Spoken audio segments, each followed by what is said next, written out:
if you're willing to appreciate that that civilization does evolve, and rather than thinking of it as a line, I like to use the analogy of a rising tide, right? With waves going back and forth, at the forefront, but there's a rising tide.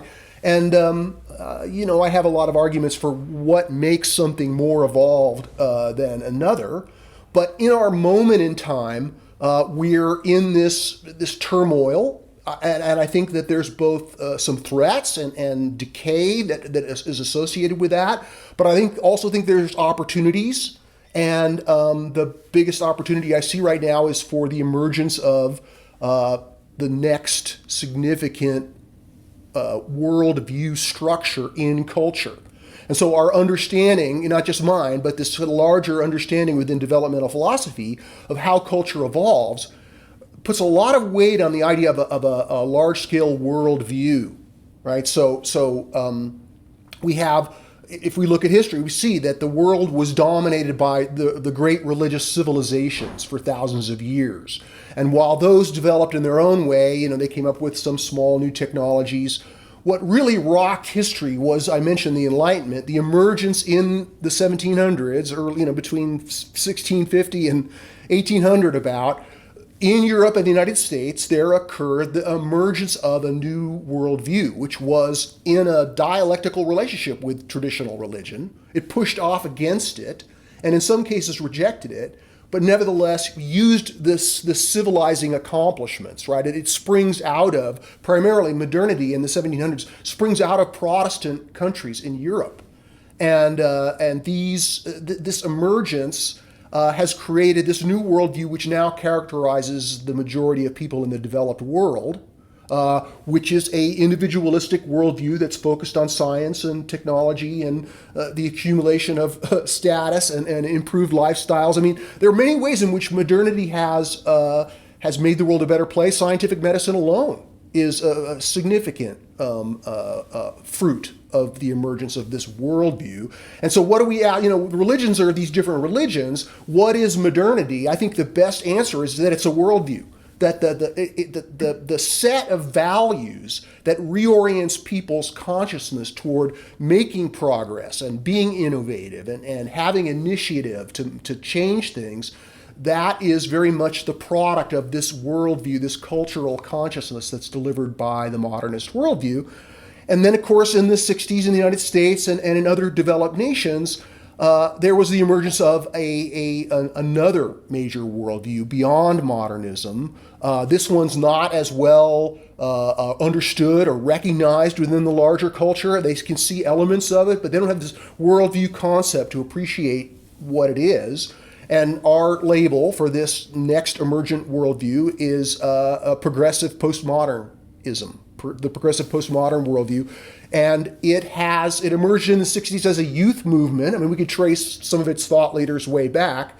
But in the 60s, this worldview emerges, and over the decades, in the United States especially, and in England, but again, almost every developed nation has, where there's modernism, there's also postmodernism. And this postmodern worldview is in a dialectic, in the same way that modernity was in a dialectical relationship with traditional religion. There's a similar but different kind of relationship, which can be both antagonistic and reliant. It's interdependent, but it's also competitive. This worldview, pushes off against the negative externalities of modernity, right? That it's oppression, it's inequality, it's environmental degradation. All of these things are the points of departure which help define the values of this progressive postmodern worldview. And like every one of these worldviews, it has dignities and disasters, right? Negatives and positives. And it's the positives that have created some cultural evolution over the last 60 years or so. And it's the negatives or shortcomings that spur us to further evolution, right? Progressive postmodernism is not the end of history, right? It has many problems, like its political impotency, right? It feels like it has a higher moral vision, but it can't get the rest of the society to vote for its programs.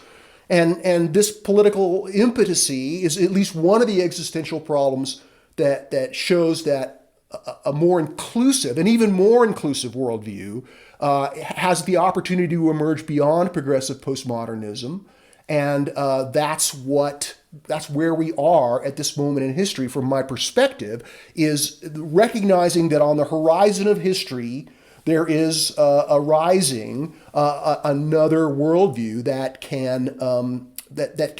has powers to solve our social problems in ways that these other extant worldviews, they don't possess those powers.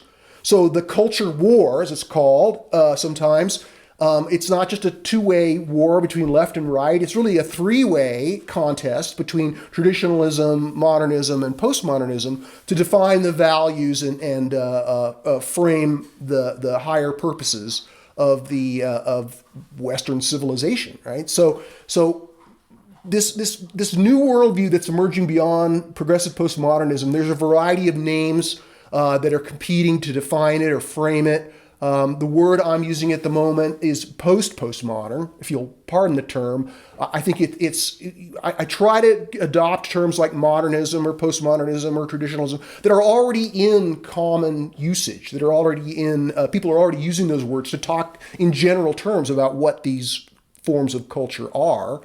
And so I've seen the word progressive, postmodern come into greater currency in a variety of different quarters in this kind of frothy edge of where culture is going. And so I'm using that term at the moment, but I acknowledge that that may not end up being the specific term that is ultimately used to define this next step in human history as it emerges in our lifetime and beyond.